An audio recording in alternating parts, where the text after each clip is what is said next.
Tadi saya diajari doa maksa Tuhan. Saya punya sanad yang mungkin lebih keren. Jadi ada seorang Arabi berdoa di Raudhah. Ya Allah, jika engkau jadikan orang soleh, maka yang senang adalah kekasihmu. Jika engkau menjadikan saya orang fasik, maka yang senang musuhmu, yaitu iblis.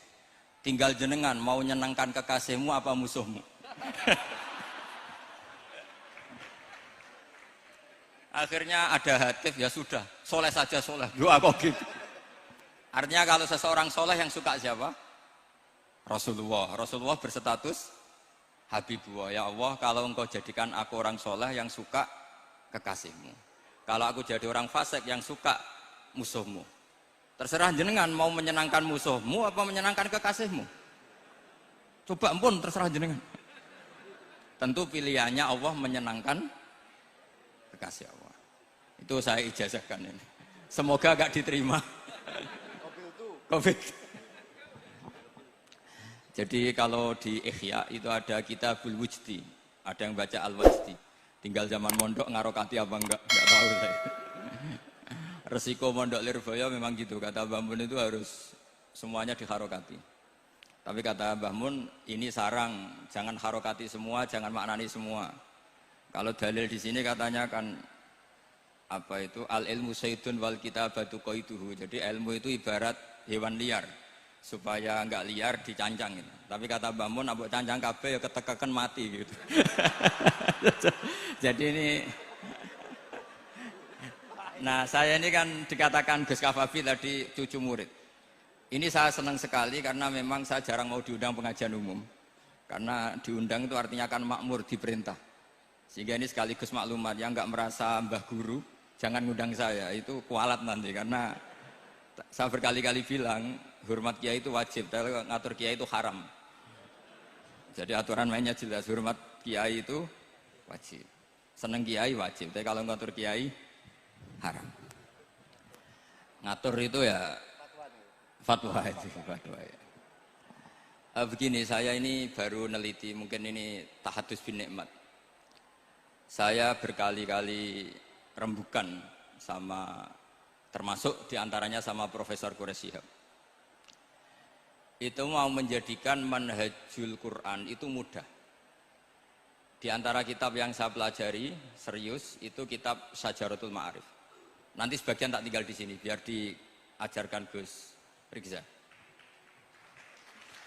Itu rencananya PSG Pusat Studi Qurannya Pak Quraish itu menerbitkan itu.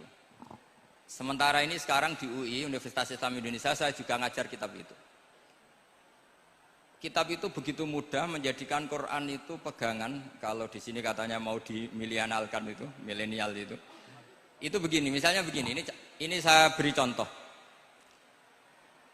Jadi peristiwa-peristiwa khusus yang ada di Quran itu ditabwib secara umum. Jadi ini saya nanti tidak guyon supaya Gus Rikza agak kelihatan kalah, karena kalau guyon-guyonan itu menang saya ini orang Pantura. Saya misoh saja ada dalilnya. Karena memang dalam tarikh-tarikh itu gitu. Ini Muhammad ponakan kamu, kata orang-orang kafir. Saffaha ahlamana wasabba alihatana. Semoga gak ada yang menerjemah wasabba alihatana. Kitab itu mudah sekali. Misalnya begini, saya beri sekian contoh, mungkin 3 sampai 4. Babu nafil ibad bikullil bilad. Bab kalau seseorang itu harus manfaat di mana saja dia berdomisili. Terus beliau secara mudah bilang qala ta'ala hakian an Isa bin Maryam wa ja'alani mubarakan ainama kuntu. Saya adalah orang yang hidup di mana-mana itu membawa apa? Berkah. Terus beliau memberi judul secara umum babu nafil ibad bikullil bilad. Sehingga saya di Rembang, di Lirboyo atau di mana saja, etikanya satu, harus bermanfaat. Setidaknya manfaat kalau ada orang ingin menang ya saya ngaku kalah lah. Kalau ada orang yang ingin saya diangkat jadi murid ya oke, saya jadi murid beliau. Enggak masalah. Karena bagian dari kesalian itu tawaduk. Pasti yang tawaduk jadi wali karena man tawadu'a rafa'ahu Allah. Yang kumo luhur jadi guru pasti tidak jadi wali.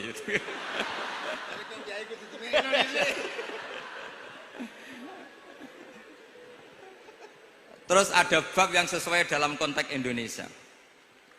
Itu juga dibabkan umum, babu saddid dzara'i.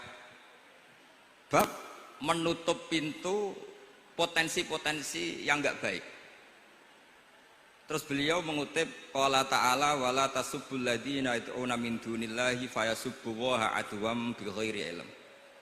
Jadi dulu para sahabat saking semangatnya berislam, itu saking semangatnya itu sering bilang jancuk Lata, jancuk Uzza. Jadi ini tidak jauh-jauh dari misoh karena memang sudah dicap cangkem elek tadi. Terus mereka tanya, lalu kalau Tuhan saya jancuk, bahayanya jancuk juga Tuhan kamu. Akhirnya Allah bilang gini, Muhammad, umatmu kandhani aja misoi bro, lo kurbane aku.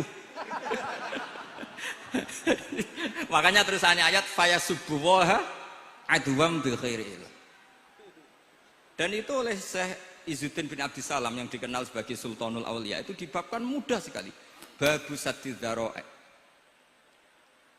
Jadi kalau kamu ingin Allah tidak dipisahi, Islam tidak disakiti, kamu jangan menyakiti agama lain. Itu bagian dari mencintai Islam. Jangan kira kita hormat sama agama lain karena ikrar, tidak, itu bagian dari mencintai Islam. Terus mengutip sekian hadis, la yasubbur rajulu abahu. Sebagian riwayat la yal'anur rajulu abahu. Ada yang baca la yal'ani, terserah lah. Kalau nahia la yal'an sapa rajulu, terserah itu apa khobar bimanal amri apa bacanya la yal'an itu bisa dipasul masail nanti itu. Jangan sampai seseorang tuh misoi bapaknya. Kata para sahabat, wa kaifa yasubbur rajul abahu. Bagaimana mungkin seseorang misoi bapaknya sendiri? Terus kata Rasulullah, yasubbu abar rajuli fayasubbu abah. Wa yasubbu ummar rajuli fayasubbu ummah. Dia misoi bapaknya orang lain kemudian dibalas bapaknya dipisah. Ini penting saya utarakan. Jadi mudah sekali. Terus dibabkan di bab umum itu babu saddid dzara'i. Sehingga peristiwa yang khususiyah ini menjadi bisa ditarik kesimpulan secara umum dan Quran maupun hadis mengawal kita ila yaumil kiamah. Karena kita tidak kehilangan stok untuk memaknai Quran dan hadis dengan cara yang diajarkan Syekh Izzuddin bin Abdissalam yang kita kenal, beliau termasuk Sultanul Ulama. Contoh ketiga ini yang paling penting dan itu saya sering utarakan. Beliau bikin judul la yutrakul haqqu li ajlil batil. Kebenaran tidak boleh ditinggalkan hanya karena banyak kebatilan. Uniknya apa? Beliau pakai dalil, saya yakin seorang dokter Riza pun nggak terlintas kalau itu ada. Meskipun bikin rumus istihad tadi yang nggak ada kembarannya tadi. Karena ulama yang waras ya nggak ingin ngembari rumus seperti itu. Memang nggak perlu dikembarin, apalagi dosen-dosen tribakti itu nggak suka. Ini padune ra kuat gaji kan gitu. Itu kan dalih ya, dalih supaya ngirit ya. Wes mulang gak arep-arep gaji barokah gitu. Itu mesti kong kali kong sama bendara itu. Karo yayasan itu. Itu ada judul la yutrakul haqqu li ajlil batil. Itu uniknya beliau hanya dalil inna sofa wal marwata min sya'airillah faman hajjal baita wa atamara fala junaha alaihi ayyat tawafa bihima. Sofa dan Marwah itu hakikatnya adalah min sya'airillah, termasuk syiar-syiarnya Allah. Maka siapa yang haji maupun umroh enggak apa-apa. Allah dalam bahasakan itu enggak apa-apa, fala junah enggak apa-apa, terus saja tawaf di situ. Memang dalam bahasa Quran enggak bahasa sa'i tapi pakai bahasa tawaf, ayat tawafa bihima. Kata Syekh Izzuddin bin Abdissalam, di sofa ini ada Isab nama berhala, di Marwah ada Nailah juga nama berhala. Yang orang-orang jahiliyah dulu ini menyembah dua berhala ini. Karena ada berhala mereka merasa risih kalau ibadah ritual tauhid di situ. Tapi kata Allah, teruskan saja kamu tawaf di situ atau sa'i di situ. Artinya apa? Kebenaran tetap diperintahkan meskipun ada kebatilan. Jadi gampang sekali. Terus beliau bikin judul la yutrakul haqqu li ajlil batil. Barang hak itu tidak boleh ditinggalkan karena barang batil. Saya di mana-mana kalau boleh dikatakan fatwa. Kalau ada orang mati karena narkoba atau karena mendem atau karena koplo atau karena oplosan, itu kita sebagai kiai datang saja. Tapi tidak harus kiai yang top-top kayak Gus Rizal, salah satu kiai datang.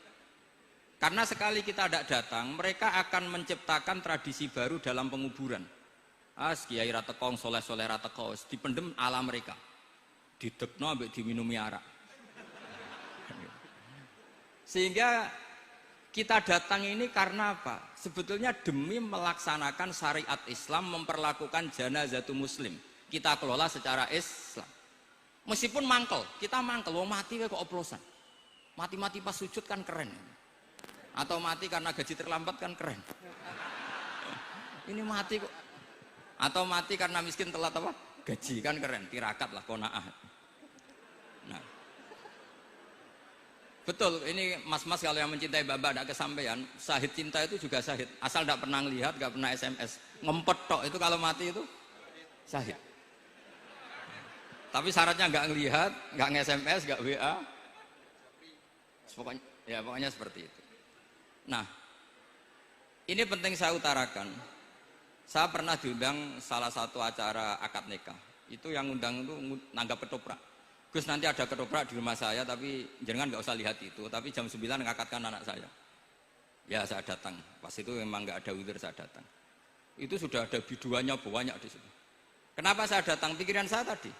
Kalau kiai tidak menyaksikan akad nikah, nanti mereka bisa bikin cara akad dengan cara mereka sendiri. Sehingga takbir-takbir yang di fikih, misalnya walimatul ursi itu kalau ada ikhtilatur rijal wan nisa haram hadir. Itu nggak pernah dilakukan oleh guru-guru kita. Setahu saya, Mbah Mun, bapak saya, guru-guru kita, meskipun ada ikhtilatur rijal wan nisa, mereka kalau ada walimatul ursi asal tidak ada udzur itu datang. Karena la yutrokul haqqu li ajlil batil. Padahal jelas di Bajuri, di Anatut Thalibin, jika hunaka muharramun harumal hudur.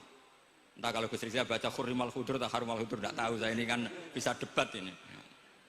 Karena saya santri sarang, jadi kalau baca 2 kali, harumal khudur atau hurrimal khudur. Tapi kalau yang santri sini mau tidak mau ya anut harokatnya guru tadi. Resikonya nurut itu harus ikut. Haruma apa hurrima. Kalau saya karena enggak dimaknani, jadi ya bingung. Maksudnya bingung milih. Saking banyaknya ilmu. Bukan bingung karena goblok, bukan.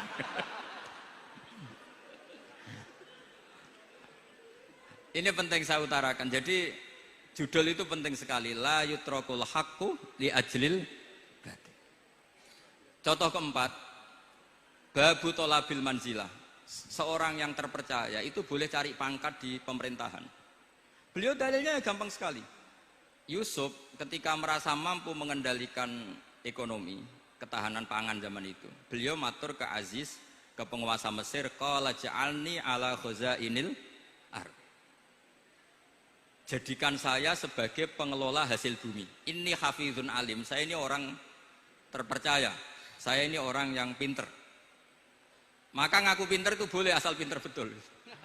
Karena Nabi Yusuf bilang ini hafizun alim. Ini sudah 4, sampai berapa? 7 sampai 7. 5 aja nanti ilmunya habis. Jadi saya mohon nanti kitab itu saya tinggal 1. Tolong dipelajari teman-teman supaya ada cara mudah. Dan kitab itu pernah dibaca Syekhina Kiai Maimun di Sarang, pernah tak bawa ke Jakarta, saya diskusikan dengan Pak Profesor Quraish Shihab. Terus sekarang juga dalam proses diterjemah.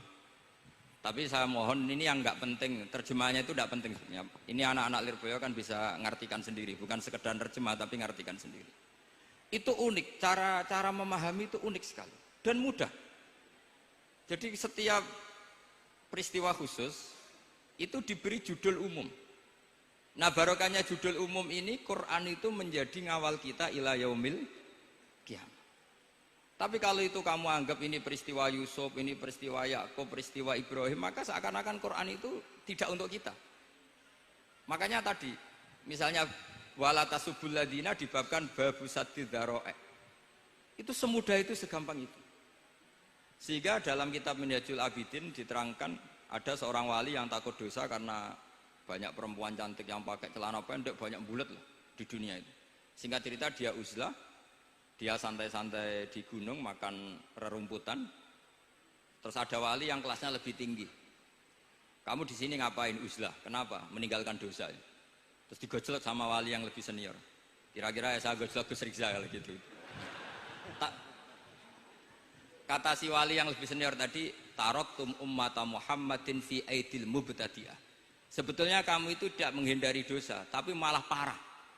Ketika umat tidak kamu pimpin, artinya membiarkan dipimpin kelompok lain. Dan itu bisa orang ahli bid'ah, bisa orang kafir, bisa yang lebih menyesatkan. Jadi uzlah itu tidak solusi. Ini pentingnya pembanding. Jadi gak apa-apa nanti setelah saya ngisi, dikasih kesempatan untuk bully saya, gak apa-apa. Saya terlalu sakti untuk dikalahkan. Jadi artinya muhibin saya itu gak ngefek lah kalau saya diadili siapa? Gus Riksa. Gak ngefek. Jadi menurut saya nanti tak kasih kesempatan untuk ngadili saya. Gak. Terus setelah itu selesai, saya tidak jawab lagi. Sebagai latihan calon wali itu harus sabar, man.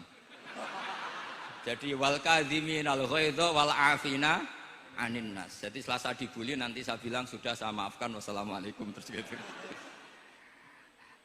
Terus contoh yang paling ekstrim gini Gus Rizal, ada contoh babu jawazin namimah limaslahatin. Bab boleh adu-adu. Adu-adu itu mengadukan satu peristiwa yang buruk ke orang lain karena maslahat. Itu contohnya unik sekali. Saya ini bingung, masa ada namam atau namimah kemudian ditoleransi.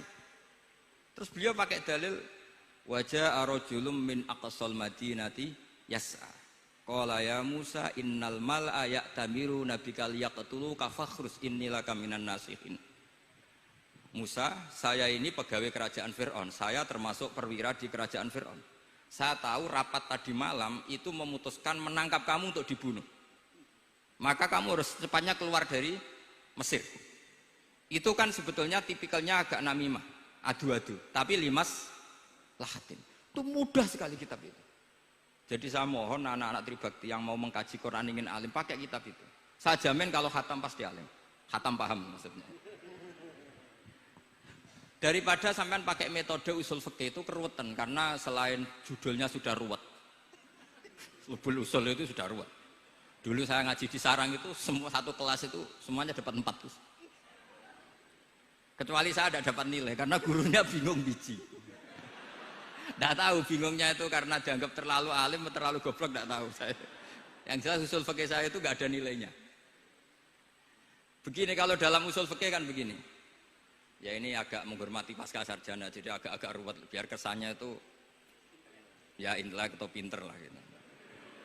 Kalau guyon terus itu kan nganggap sampean itu isane mau paham guyon itu. Jadi gak ngergani orang seperti orang guyon terus itu. Tapi ini agak serius. Begini. Misalnya saya sebagai kiai ngundang Zaid, kamu ke sini. Saya jelas sebut Zaid ke sini, ada tamu. Sebetulnya saya ingin Zaid apa ingin cah dalam siapa saja asal bisa melayani tamu. Zaidun itu zikrul ba'di wa iradatil kul apa zikru zaidin fi aini. Itu kan jadi perdebatan di ilmu usul fikih. Ketika Zaid gak ada, terus di situ ada pelayan yang bernama Bakar Umar gak datang, pasti kayaknya marah. Cek sombong ya santriku, tak udang ra ono sing moro. Terus misalnya anak-anak bilang, Pak Yai Anda kan tadi manggil Zaid, gak manggil kita. Cek goblok maksudku ono sing nyuguhi teh. Ora kudu Zaid, Bakar Umar ya kena. Bocah kok goblok kan mesti gitu.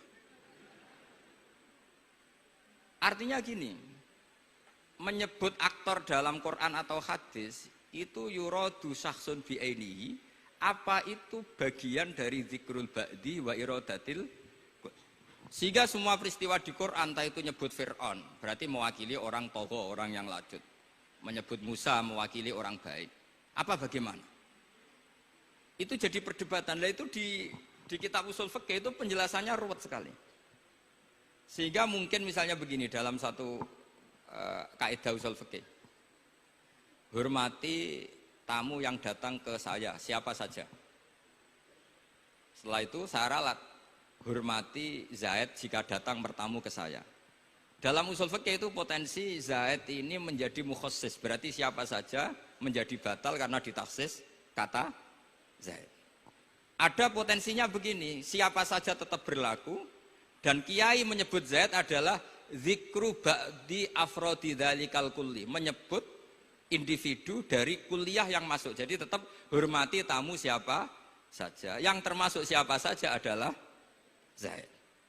Apa siapa saja tidak menjadi hukum karena terganti hanya khusus Zaid.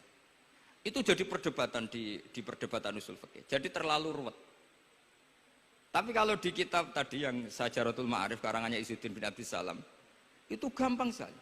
Saya baca itu min awali hatta akhir itu tidak ada yang iskal, gampang sekali, mudah sekali.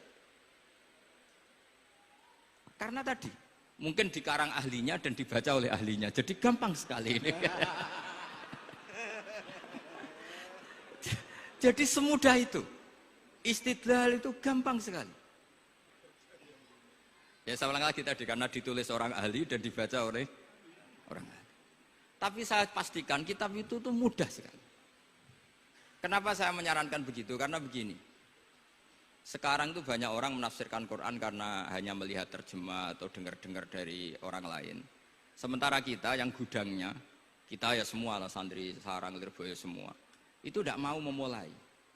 Andai kan kita mau memulai, maka kita akan tahu apakah zikrus syek itu menjadi takyin, harus itu, atau zikrus syek itu zikrul ba'di wa iradatil kul. Saya beri contoh masalah hukum fikih, karena ini bidang saya. Saya dulu ketika muda sering makili Anwar Musyawarah di Lirboyo.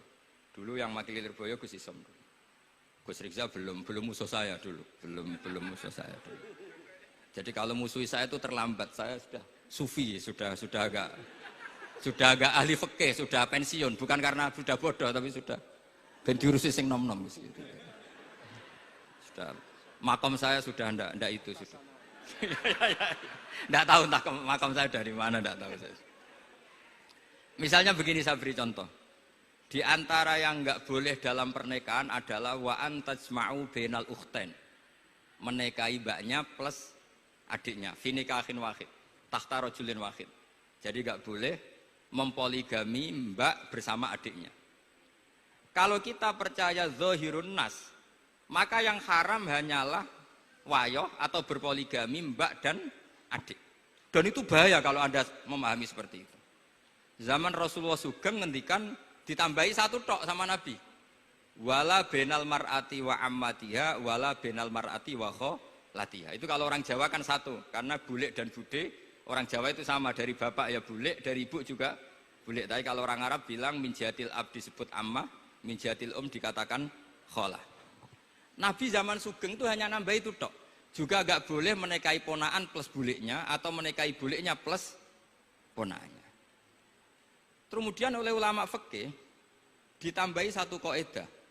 Dua perempuan yang kalau saja laufurido itu kalau saja diandekan yang satu lelaki tidak boleh nikah, maka orang ini tidak boleh dijamu dikumpulkan tahta rajulin wahid.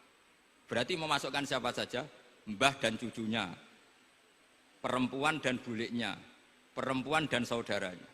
Nah, artinya gini, andekan yang disebut Quran itu menjadi itu saja hukumnya, maka yang haram poligami hanya mengumpulkan mbak dan adiknya, karena Quran hanya bilang wa antajma'u bainal ukhtain.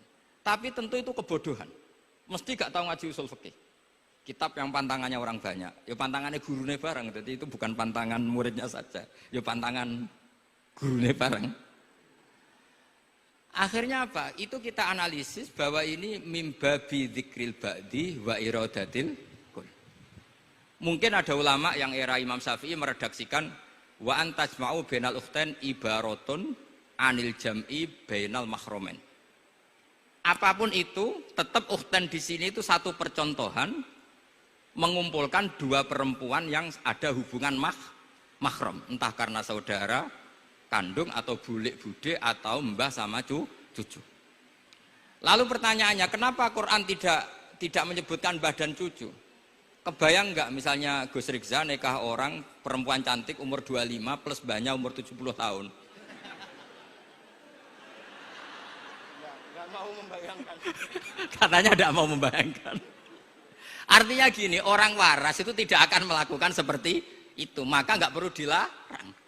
Tapi nak rabi bae sesuai gedon, jebule ayu adi itu banyak. Terus dongano bae mati itu banyak itu. Sehingga yang potensi bahaya itu wa antas mau penal ukten. Karena yang potensi nakal itu ya itu tadi. Roh nambah luwe ayu rabi adike, semoga kalau sedang keluarga orang lain ceraikanlah. Tungone maksa. Tungone maksa niku wae.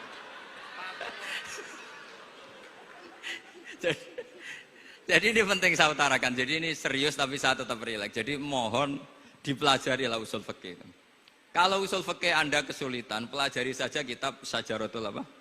Ma'arif. Nanti kitabnya saya titipkan siapa saja Pak. Insya Allah sampai ke kursi saya. Apa kitab Syajaratul Ma'arif. Itu menurut saya kitab terbaik dalam mempermudah memahami Quran. Ya modelnya begitu, misalnya tadi babu nafil ibad bikulil bilad, bab seorang hamba sebaiknya di mana saja bermanfaat. Terus cerita tentang Nabi Isa, wa ja'alani mubarakan aina ma kuntu. Saya masih ingat baca kitab supaya Pondok Lirboyo bangga bahwa cucu muridnya alim alama. Jadi ini bagian dari itu. Wong putu muridnya we alim, bangkune murid Lirboyo ora alim, wong putune we alim kan gitu. Jadi kalau sampean ndak alim dosa gede. Saya kata Gus Kafabi kan putu murid, wong putune we alim mosok muridnya gak alim. Awas nak keman gak alim, sini-sini wong. Jadi harus mengkaca, putune we alim, apalagi Anak pas. apalagi anak pas.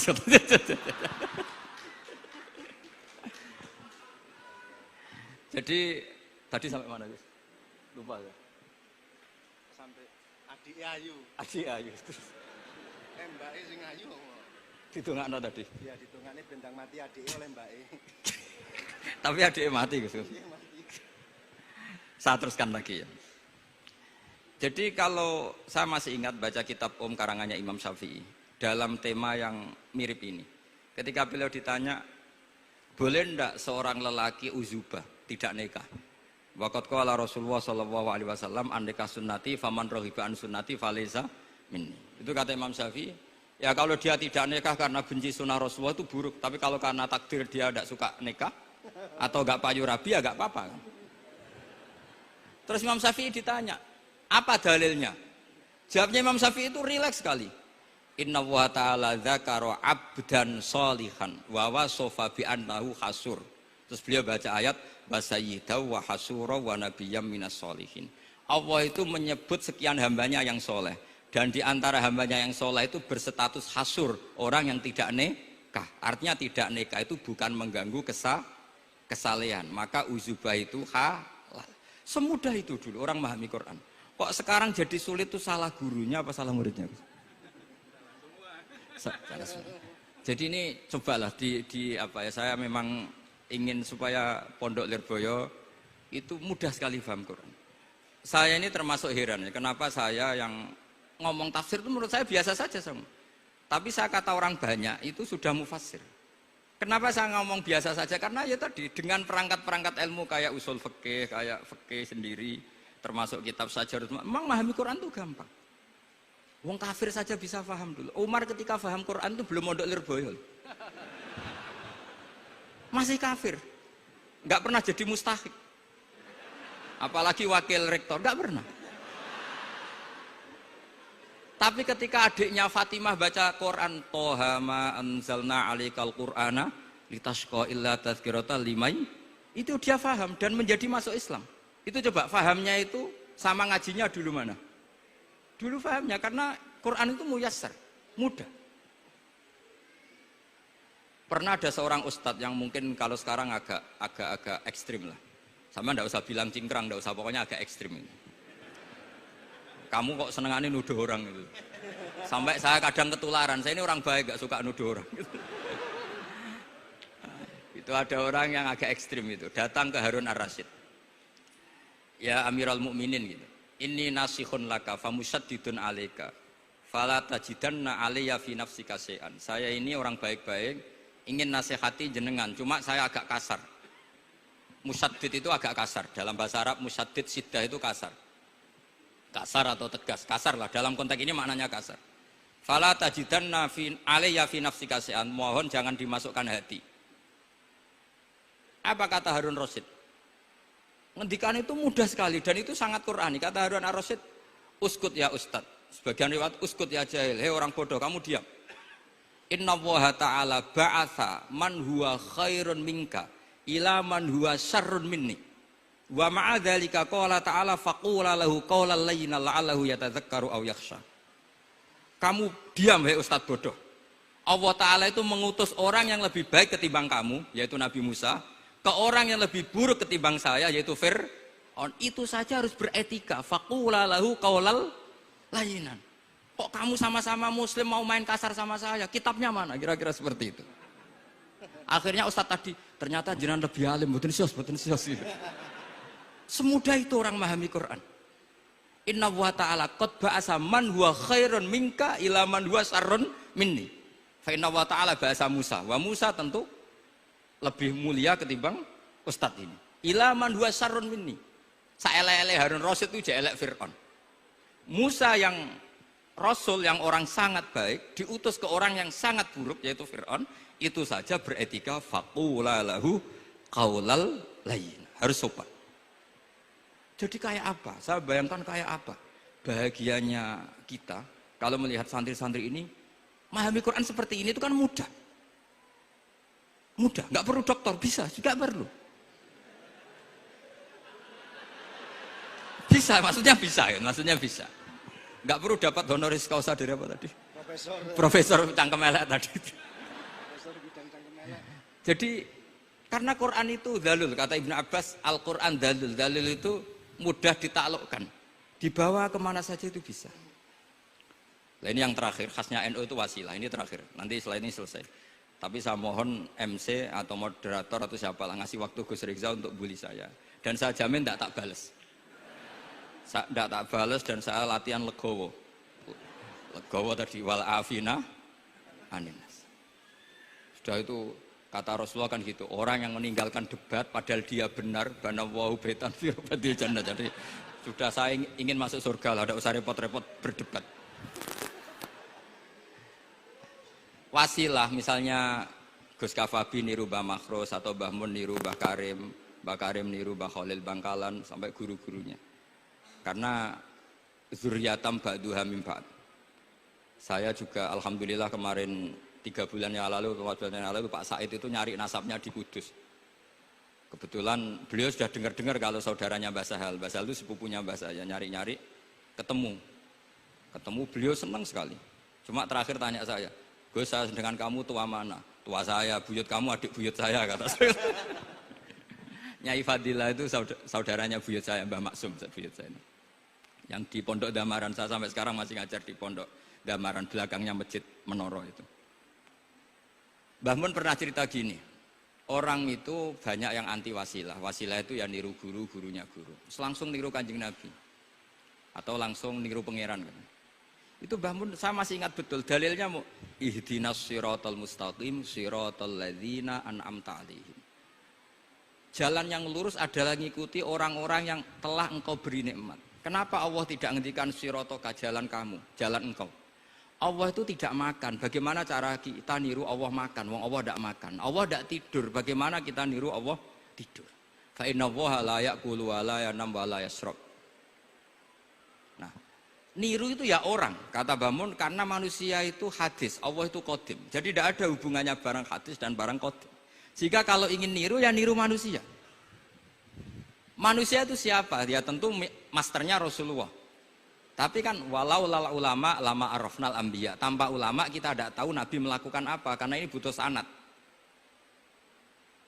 Masyhur itu walau la murabbi lama arafna rabbi. Tanpa murabbi kita tidak tahu rabbi. Nah, ini penting saya utarakan sehingga di Quran itu setiap orang baik itu disebutkan orang-orang baik itu siapa? Ulaikal ladzina an'ama Allahu 'alaihim minan nabiyina min dzurriyyati Adam wa mimman hamalna ma'anu wa min dzurriyyati Ibrahim wa Israila wa mimman hadaina wajtabaina. Selalu orang baik itu diceritakan orangnya dan ngikuti orang juga. Ulaikal ladzina hadahum wa fa bihudahum muqtadi. Kenapa? Karena kita tidak bisa niru Allah karena Allah itu tidak makan, tidak minum, tidak tidur. Tentu tidak nikah. Tapi sekarang orang tuh geger, nganut guru-guru ra mesti bener. Sing marai kaidah nak guru ra mesti bener tuh kita. Kita setiap ngajar di Lirboyo di Sarang bilang selain Rasulullah Muhammad tuh tidak maksum. Jadi mereka ketinggalan kalau ngomong kiai ra mesti bener. Tahu kita mulai kecil diajarin selain Nabi kok ora maksum. Dekne ro ilmu anyaran kok ngandani sing mulai bayi alim itu kan lucu. Kita mulai dulu tahu selain Nabi itu tidak maksum. Kok malah dikandani kiai tidak mesti bener, kenapa diikutin? Udah tahu kalau kiai tidak mesti bener. Cuma kalau kiai tidak mesti bener, nak kue mesti ra bener. Lagi-lagi gerakan cangkem elek kan gitu. Kalau kiai itu hanya mungkin tidak bener, kalau kamu mesti tidak bener. Ini penting saya utarakan sehingga mudah sekali. Apa dalilnya wasilah? Ya kita jawab saja. Ihdinas siratal mustaqim, siratal ladzina an'amta alaihim. Semudah itu Quran dipahami ahlinya. Tapi sekarang kok memahami Quran jadi sulit, saya menjadi tidak tahu. Ya seperti tadi Izzuddin bin Abi Salam itu banyak dalil la yutrakul haqqu li ajlil batil. Itu contohnya itu hanya innas sofa wal marwata min sya'airillah. Ketika sofa dan marwah belum steril dari berhala-berhala itu, ketika Ka'bah belum steril dari berhala-berhala itu, Nabi tetap tawaf di Ka'bah, tetap sa'i di sofa dan marwah. Kemudian itu disimpulkan la yutrakul haqqu li ajlil batil. Segampang itu agama. Tapi kenapa menjadi sulit? Jadi saya mohon sekali karena kitab itu sedang dikaji di PSG Pusat Studi Quran, juga dikaji di pondok saya. Dulu Syekhina Maimun pernah baca juga. Sekarang di UII yang ngajar saya. Jadi saya ingin, dan itu diajarkan ditulis lah oleh ulama sing ma'ruf, bahkan gelarnya Sultanul Ulama. Dalam kasafnya Sayyid Abil Hasan Asyadzili, dalam kasaf beliau mengatakan, saya pas kasaf dengar satu suara, satu hadis, ya Ali, ma'ala wajil ardi, tidak ada di muka bumi ini kajian fikih sing abha, yang lebih bersinar, yang lebih moncer ketimbang kajian Izzuddin bin Abdi Salam. Dan tidak ada kajian ilmu hadis mengalahkan kajian Abdul Azim Al-Mundhiri yang ngarang At-Targhib itu. Era Sayyid siapa? Abil Hasan Asyadzili. Dan tidak ada kajian ilmu hakikat sing abha min majlisika. Dan alhamdulillah kita punya kitab itu, Qawaidul Ahkam, Syajaratul Ma'arif, Izzuddin bin Abdi Salam. Juga kita punya kitab Abdul Azim Al-Mundhiri karena kita pakai At-Targhib At-Targhib itu mukhtasornya Muslim juga. Dan tentu kita juga punya Abul Hasan Asyadzili karena kita rata-rata ngaji hikam, kita tahu hikam adalah muridnya Abdul Abbas Al-Mursi dan beliau adalah muridnya Abul Hasan Asyadzili. Sehingga kita insya Allah mengalami dzurriyatam ba'duha mimpa, baik dzurriyah nasabiyah maupun dzurriyah sababiyah. Kayak saya tadi dikatakan Gus Kawabi putu Lirboyo karena Mbah Mun ngaji di Lirboyo. Dan saya bangga karena bisa bully jenengan semua, nak putune wae alim maupun meneh anake. Mun sepakat iki, nak putune wae alim maupun meneh anake. Pun assalamualaikum warahmatullahi wabarakatuh.